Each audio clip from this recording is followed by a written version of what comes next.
They did respond to the Speaker. House Speaker Mike Johnson joins us now. Thank you so much for your time this morning. We'd love to begin there. Have you received a call back from Mr. Musk? Yes, Elon's a good friend. We texted late last night. We're going to talk this morning. I just want to make sure that he understands what I think everybody on Capitol Hill understands. This is not a spending bill, my friends. This is a budget reconciliation bill. And what we're doing here is delivering the America First agenda. This is all the president's priorities and all the priorities of the Republican Party. Everything we promised the American people, that is what we are delivering with this piece of legislation. And the reason we're using the reconciliation process is because that is the only way to get around the 60-vote threshold in the Senate. Everybody probably recognizes Chuck Schumer and the Democrats are in no mood and not going to be helpful in delivering President Trump's agenda for the people. We have to do it this way. We can do it with 51 votes in the Senate only, and that's the urgency of the hour. And we have to do it quickly for all the reasons we can discuss this morning. So did you get a sense from Elon Musk in those text exchange that he was going to stop his insistence on this bill that he thinks needs to be killed? He seems pretty dug in right now, and I can't quite understand the motivation behind it. But I would tell you that what we're delivering in this bill is not only historic tax cuts, but historic savings as well.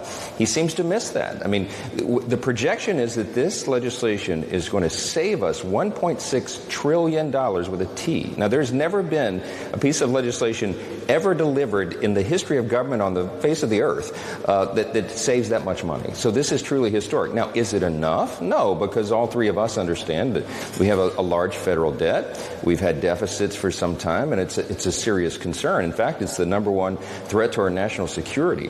But this is the biggest step in addressing that problem that Congress has ever delivered, and we must do it. And I will hasten to say this.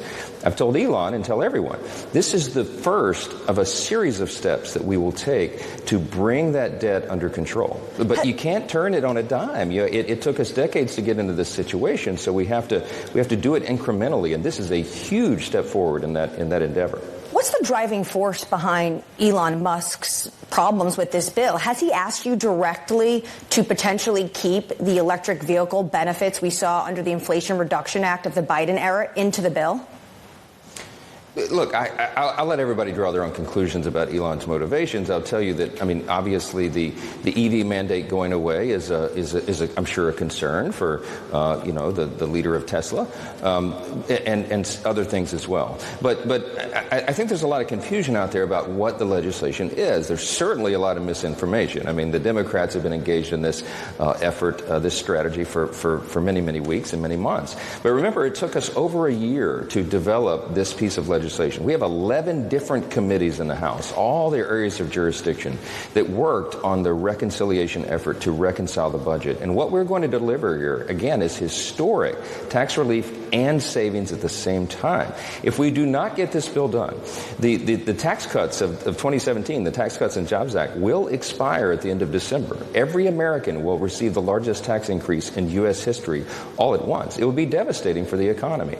So we've addressed that here. We've made the tax cuts permanent, and we've infused it with a pro-growth series of policies that will get the economy going again. It will be jet fuel to the economy because we're going to reduce wasteful spending, we're going to reduce taxes, and we're going to reduce regulations as well. And that is what will allow job creators in the energy sector and everyone else to get going again. And your version of the bill, of course, increases the SALT deduction cap, which yesterday Senate Majority Leader John Thune said, quote, there isn't a single Republican senator who cares much about the SALT issue. You and I both know you cannot pass this bill without increasing the SALT deduction cap. How do you envision, though, that deduction changing, given the fact that no Republican senator, wants a vote for this?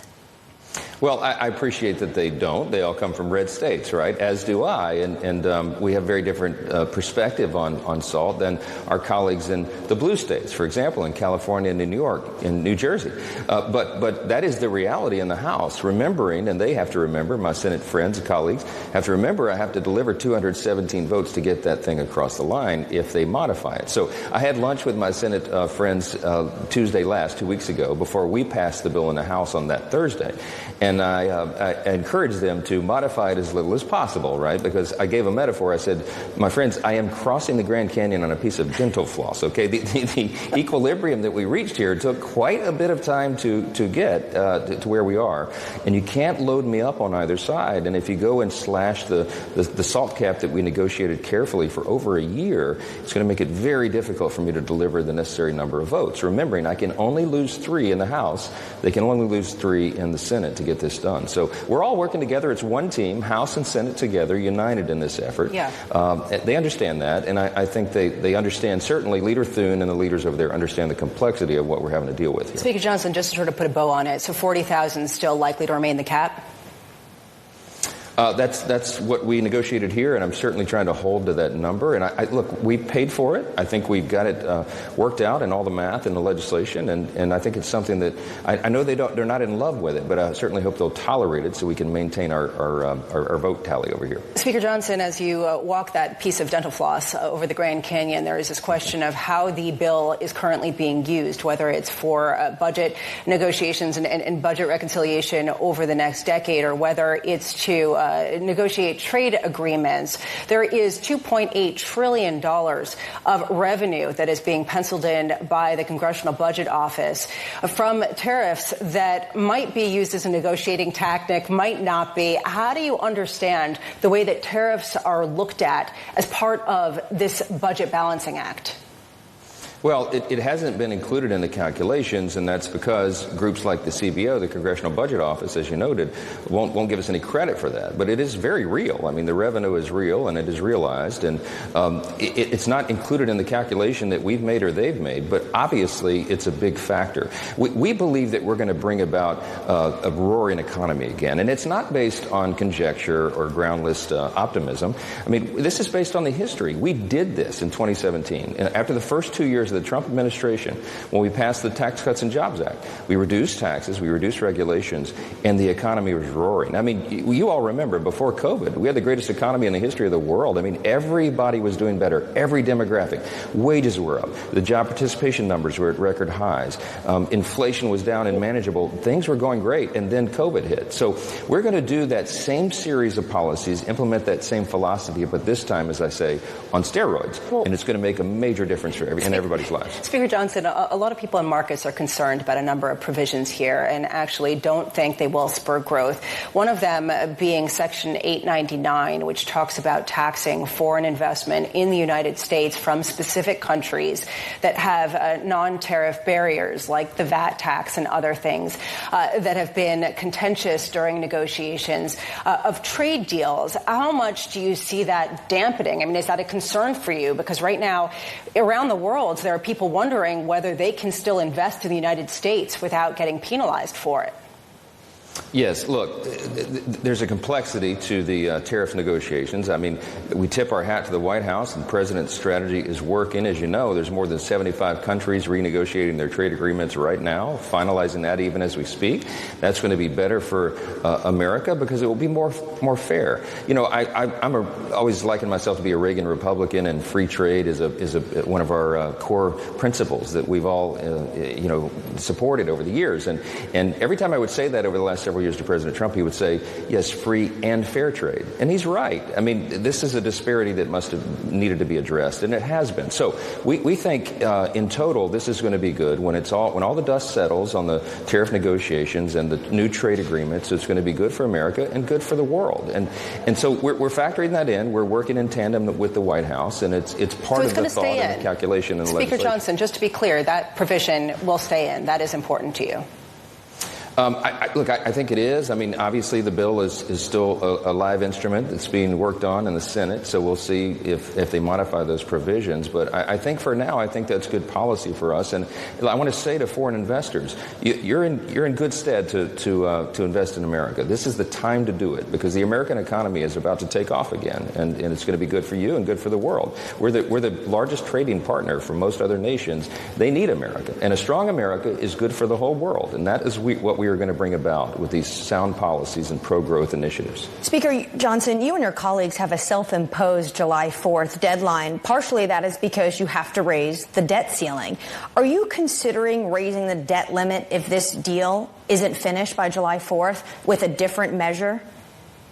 Well, it'd be very difficult to do it. I mean, it would require a bipartisan measure in that regard, and I would like to believe that Chuck Schumer and the Democrats in the Senate would do the right thing, but I wouldn't count on that.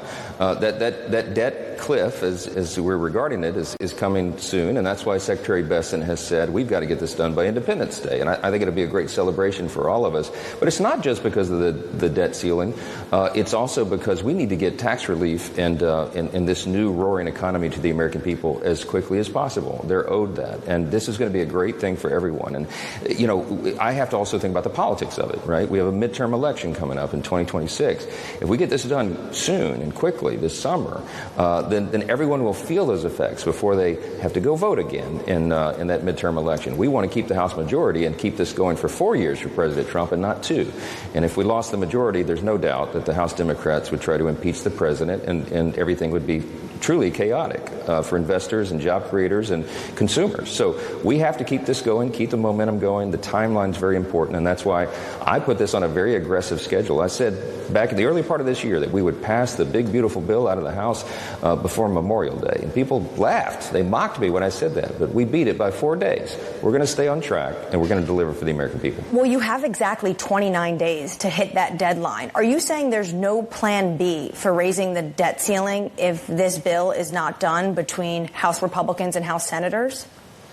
Look, Republicans in the House and Senate will deliver, and we'll take care of our business one way or the other. But I'm just telling you, the smartest and most efficacious way to do this is to stay on this schedule and deliver for the people. And that's what we're doggedly determined to do. We're laser focused on it. And if we take our focus off of that, then the strategy doesn't work. So I'm telling you that we are working on that regard. Leader Thune and I are in constant communication. He understands that deadline as well. The Secretary of the Treasury and the NEC and all the leaders in the White House and the administration understand that. So we're going to get it done. Speaker Johnson, how closely are you watching the bond markets right now, given the fact that we've seen a real sense of concern, particularly in longer duration U.S. Treasuries? We watch it closely. Look, I really do believe that delivering this historic legislation is going to be critically important for a lot of reasons, not the least of which is that Congress can send a very important signal to the bond markets, to the stock market, to investors everywhere, that we're very serious about this, not only in getting the U.S. economy roaring again, but also in addressing the long-term debt. And I think that's an important thing for everyone to understand. We have a strategy that's a multiple steps, as I said, multiple step strategy to address this over the next year, 2 years, 3 years. And we're going to get the U.S. economy back on sound footing. We're the party of fiscal responsibility, and you'll see that demonstrated day after day here. House Speaker Mike Johnson, thank you so much for being with us. It was really great to hear how this is going on your no sleep.